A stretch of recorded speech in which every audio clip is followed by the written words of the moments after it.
Welcome to TBC. Pahalgam terrorist attack మీద భారత్ కొత్తగా తీసుకున్న నిర్ణయాలు ఏమిటని చూస్తే, కేంద్ర హోంశాఖ మంత్రి అమిత్ షా దేశంలో ఉన్న పాకిస్తానీలందరూ ఏప్రిల్ 30లోగా దేశాన్ని వదిలిపోవాలని, లేదంటే 3 సంవత్సరాల జైలు శిక్ష, 3 లక్షల రూపాయల జరిమానా విధిస్తామని ఆదేశాలు జారీ చేశారు. అలాగే పాకిస్తాన్ సరిహద్దులో ఉన్న పంజాబ్ రాష్ట్ర రైతులందరూ తమ పంటలను వచ్చి 48 గంటల్లో కోసివేయాలని బీఎస్ఎఫ్ నుండి ఆదేశాలు జారీ అయ్యాయి. అంతేకాకుండా తప్పుడు న్యూస్ టెలికాస్ట్ చేస్తున్న పాకిస్తాన్కి చెందిన 16 యూట్యూబ్ ఛానల్స్ని కేంద్ర ప్రభుత్వం రద్దు చేసింది. అలాగే దేశంలోని మీడియా కూడా సెన్సిటివ్ న్యూస్ని, యుద్ధానికి ఆయుధాలకు సంబంధించిన వాటిని లైవ్ అప్డేట్స్ ఇవ్వొద్దని కోరింది. మరోవైపు ప్రధాని మోదీతో ఈరోజు 11 గంటలకు రక్షణ శాఖ మంత్రి రాజ్నాథ్ సింగ్ 40 నిమిషాల పాటు సమావేశమయ్యారు. మరో అప్డేట్ వచ్చేసి జమ్మూ అండ్ కాశ్మీర్ ప్రాంతాల్లో బీఎస్ఎఫ్ దళాలు 500కు పైగా రైడ్స్ జరిపారు.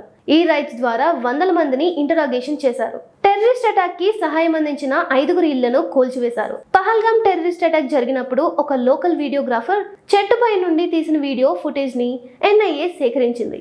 ఈ ఫుటేజ్ ఇన్వెస్టిగేషన్ లో కీలకమైనదిగా చెప్తున్నారు. ఈ అటాక్ లో మొత్తం 4 టెర్రరిస్టులు పాల్గొన్నారని, 3 బయట నుంచి వచ్చిన వారని, ఒకరు కాశ్మీర్ కి చెందిన ఆదిల్ థౌకర్ గా ఇప్పటికే గుర్తించారు. అంతేకాకుండా టెర్రరిస్టులని కాల్చడానికి వాడింది AK-47 and M4 assault rifles గా forensic team నిర్ధారించింది.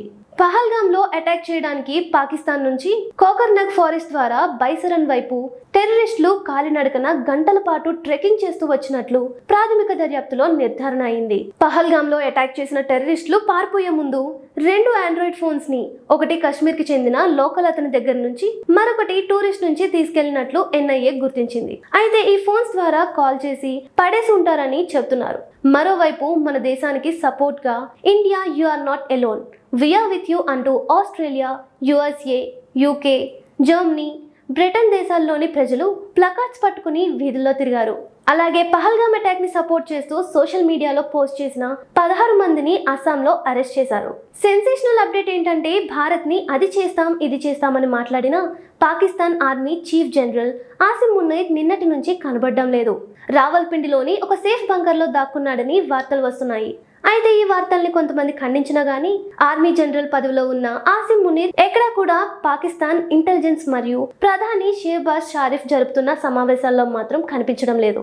US, Israel, Russia దేశాలు మన దేశానికి సపోర్ట్ ఇస్తున్న విషయం తెలిసిందే. ఇంకా చైనా విషయానికి వస్తే, చైనీస్ ఫారెన్ మినిస్టర్ వాంగ్ యీ మాట్లాడుతూ పాకిస్తాన్ దేశ అస్తిత్వాన్ని కాపాడడం కోసం చైనా రక్షణ ఇస్తుందని, పహల్గామ్ అటాక్ పై పారదర్శకంగా ఇన్వెస్టిగేషన్ జరగాలని చెప్పారు. ఇంకా మన కాంగ్రెస్ పార్టీలో కన్ఫ్యూజన్ పోలేదు. ఒక్కొక్కరు ఒక్కో టైప్ స్టేట్మెంట్స్ ఇస్తున్నారు.